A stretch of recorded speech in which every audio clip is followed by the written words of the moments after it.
Thank you for that. I don't think I've ever been so eager to have the opportunity to fire people. But you've helped me see the potential and then the opportunity. Thank you for that. Good morning, everybody. So with our time together, I'm going to share with you my story, just as the Chris's before me. And I'm going to share my story, not just because it will take us to some exotic locations and have some emotional ups and downs, but because it's your story too. It's the story of this journey of trying to figure out, what does positive business actually look like? What does it look like in practice? Is it truly possible? It's your story too. So when I got out of business school in 2000, I joined BP. And BP at the time was run by John Brown.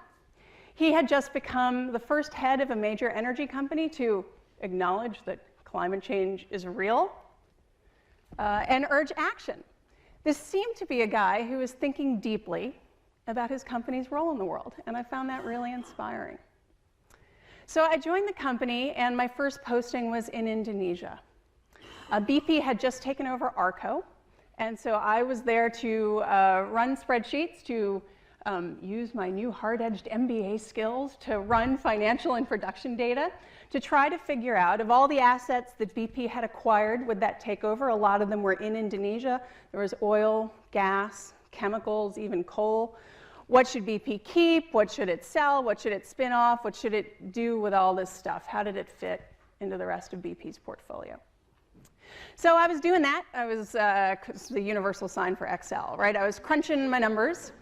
And there was one of the assets in particular that was proving really interesting. And from a technical and economic point of view, it was very interesting. It was really straightforward. It was a great project. It was a big liquefied natural gas project. So ARCO had discovered a very large gas field, over 14 trillion cubic feet of gas. This is really big. It's enough to meet US demand for natural gas for 8 months just from that field. And really easy to develop, so really close to the surface in a bay just a few miles offshore. So BP would build a short underwater pipeline to an onshore processing plant that would compress the gas, load it up onto tankers so it could be shipped out all over the Pacific Rim.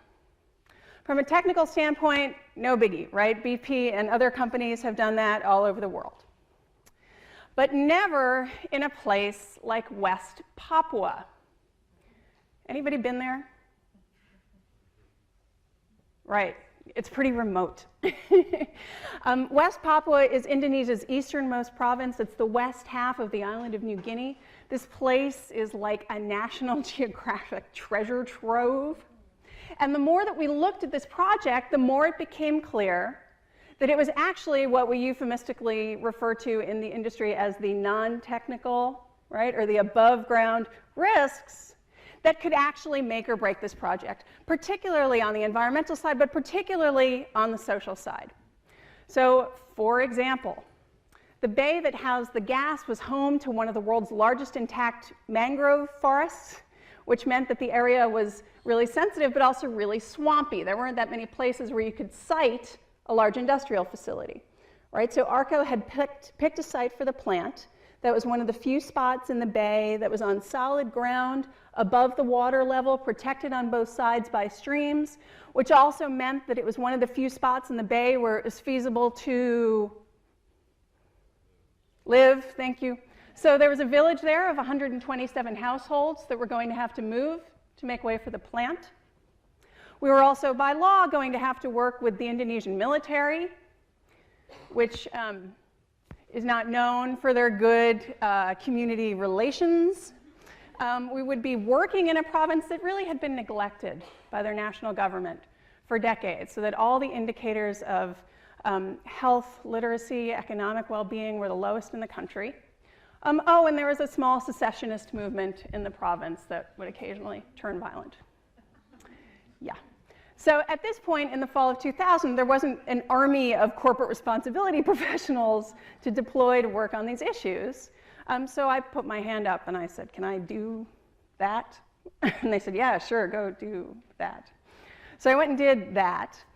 And it was an amazing couple of years.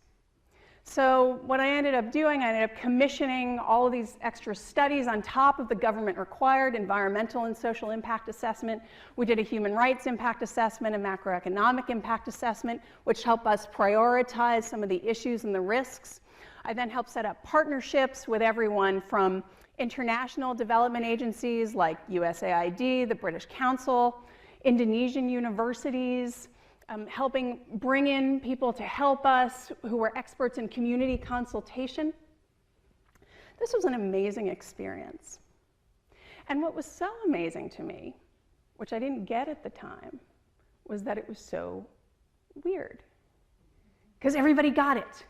Everybody just got it. Even like the most hard-nosed engineers and commercial guys, they're talking about human rights, they're talking about, yeah, it is so important that we get these communities on board, right? I got no challenge to the things that I was proposing and the money that I wanted to spend. I'd be like, hey, could I get, I don't know, $80,000 to do a human rights impact assessment? Sure, that sounds like a great idea. Is that enough money? Could we hire, I don't know, I think we should hire maybe 30 community liaison officers to work with the villages in the area. Sure, that's great. Is that enough headcount? Do you want 40? And I just thought, oh my God, I love big oil. These guys, this was my first job out of business school, right? So I was like, oh my God, these guys just get it. This is the sweet spot that we talked about in business school where the interests of business and the interests of society are aligned. These guys just get it. This is just the way that big business works, right? Yeah, right. My next job was in China, and I actually had a similar experience. I was working on this BP joint venture with Sinopec, one of China's state energy companies. We were going to be building a chemicals plant that would bring in 15,000 migrant workers into a town of about 30,000 people, which, you know, could be a little disruptive. And again, this was a really important project with a really important partner.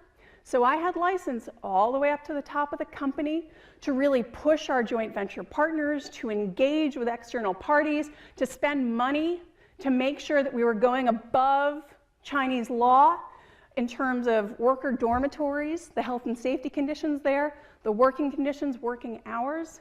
Again, loving big oil. My next job was back in London in BP headquarters, working with people around the world in similarly difficult places in Angola, in Russia, and Azerbaijan, bringing people together to try to understand, you know, are we learning from each other? Are we behaving consistently? Do we have a common framework to think about human rights? And again, I was working with people who understood that we needed to get this right in order for the business to succeed.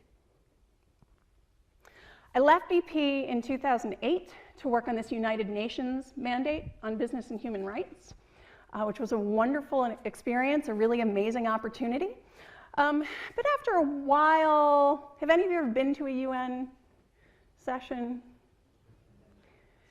It's not dynamic, right? I just really started to miss my time in business. I started to get really nostalgic for my time at BP. I got kind of frustrated with the semantics and the politics and the sort of glacial pace. And I just really started to think, as someone who's trying to figure out, well, how can I have a positive impact in the world? I think business is really where it's at, right?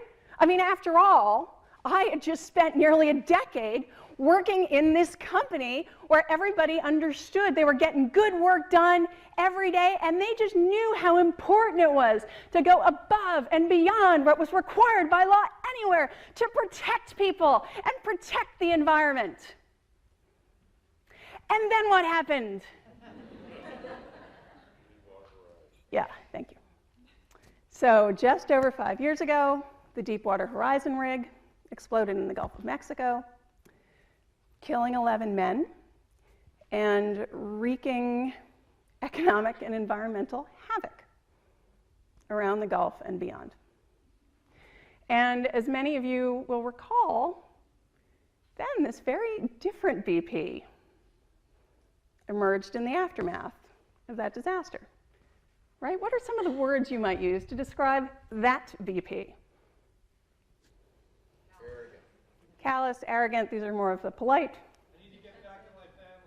Need to, you know, I'd like to get my life back, right? A few of those, right? this is not a positive organization. So my first reaction was, oh, that's not my BP. That's not my BP. That is not the BP that I loved for so long, right? My second reaction was, or was that my BP? Did I miss a memo? Was I so blinded by my love of this company that I missed some pretty obvious warning signs? And by the way, who am I now anyway? Because here I am contributing to this United Nations mandate as an expert in corporate responsibility, having just spent the last 9 years working at, oops. So who was I and what did I believe? So to try to answer some of those questions, I started talking to a lot of my peers in other companies in comparable roles. And these were people who I'd seen at conferences over the years, but never actually asked them, yeah, how do you feel about your work? Particularly when things go wrong and your company hurts people. So I talked to people in those companies where people had gotten hurt, at Gap, Yahoo, Coca-Cola.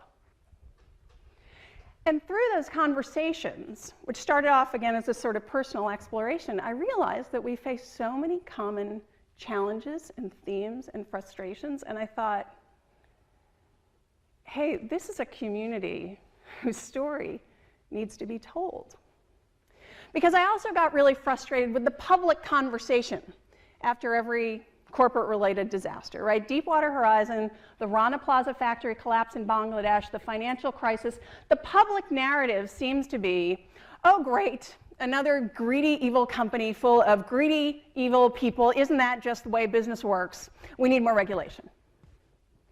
And, like, how's that working out? Right? I mean, regulation is a really important piece of the puzzle, but it's only one piece. And if we just assume that people in companies are greedy and evil, all of our solutions are going to be aimed at getting bad guys. So I wanted to reframe the conversation and focus on the people like me who are deep inside these companies, far away from the cameras, and ask, even with the seeming full support of our top executives, why do we fail? And what do we need in order to succeed? So that's why I wrote the book. Now I'll just share with you 3 of the themes that emerged from those conversations and from my reflection on my time back at BP. First theme, no one gets rewarded for what doesn't happen. And a lot of corporate safety, ethics, responsibility work is about preventing bad things from happening. But that's really hard to reward for. One of the women I spoke with is a supply chain manager at a big food company, and she told me how livid she was when one of her company's internal awards, which are really important, as we have recognized here, right, went to one of her colleagues who managed a big safety disaster. And she was like, are you kidding me? I've prevented like 20 of those. But it's really hard to reward for. And I realize now in retrospect, in my time at BP, that the incentives were lined up, that the guys running these businesses, they're all guys, were incentivized to get these projects up and running on time, and it was so obvious in those contexts that they would not have been able to do so without investing in human rights and sustainability.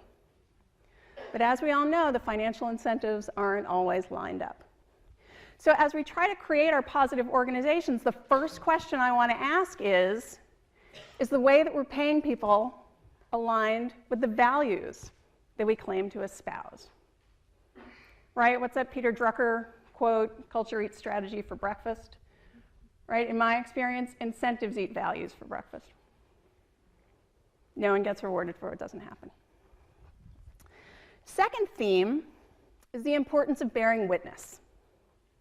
So as we get more and more senior in our organizations, we tend to lose sight of the impacts that our decisions have on the people and on the communities at the far tippy toes of our supply chain, which frankly makes it easier to do things that hurt them.